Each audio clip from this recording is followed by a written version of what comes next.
All right, so what we have today is a 2005 Toyota Tundra double cab V8 four-wheel drive having an issue with turning the key to the on position and the truck starting automatically. So I'm thinking it's a faulty ignition switch. Right now I got it tore apart. I'll show you real quick how to take that bottom part of the column off, and then of course the bottom cover there. Disconnect the battery, positive side. And then of course, since I have everything off right now, I'm gonna leave it off. But to get that off, the bottom part, the cover, you'll have to turn your wheel, of course unlock it with the key, and you'll see there's a screw hole right there, and that will hold the top and bottom cover on for the steering column. And then on the other side, there is also another screw hole. Sorry, I tried to get the light there. Where are you at? There you are. See that little tab right there? So that's where the other screw hole's at. So you take those two screws out. And then on the bottom side of the column, this guy goes. There'll be another screw hole right there, and just, they're all Phillips head screws. So, and then that cover will pull out, pop off. There's little tabs on the inside, so you watch out for them. You'll see kind of the release form right here. And you'll kind of have to jimmy it around this guy here just to get that bottom cover off. And then for this plate,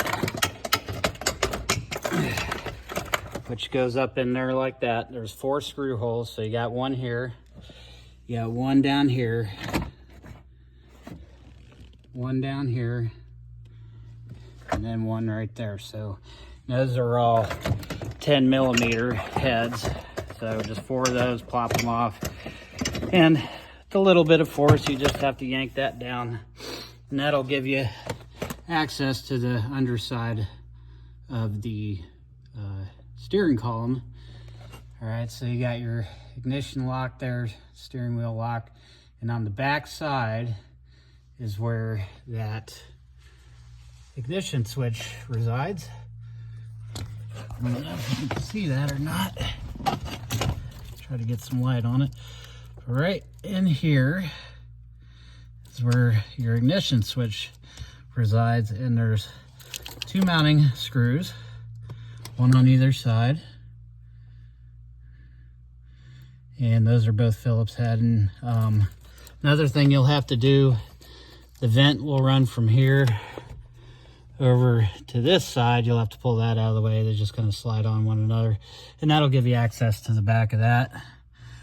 But this will be one clip that actually clips into the ignition switch. All right.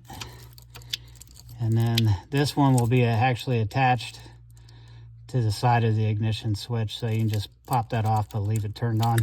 But I'll show you what it's doing. So I eliminated the issue of the locking mechanism on the steering wheel from being the issue. So what I'm going to do is just plug this guy back in real quick.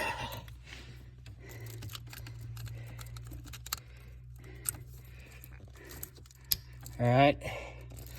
And in the back of your ignition, or your key there, I guess it's called the tumbler. I don't know what his proper nomenclature is, but there's a little shaft back there that sticks into that. Okay, and that's when you turn the key, it actually will turn this guy in here. So accessory on, and then if you twist it hard, you'll feel that's the start, and it'll spring back. And then of course it's in the on position, accessory, and off. So I'll show you what it's doing real quick. Throw this terminal on.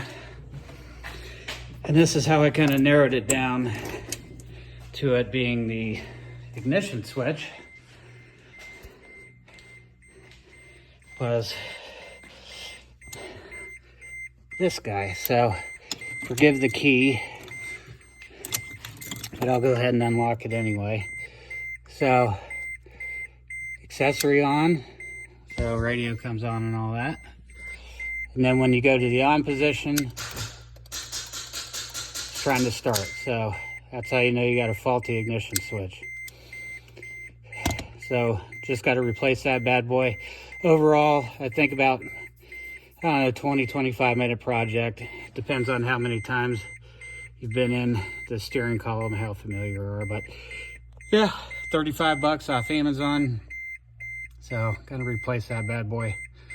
Anyway, thanks for watching.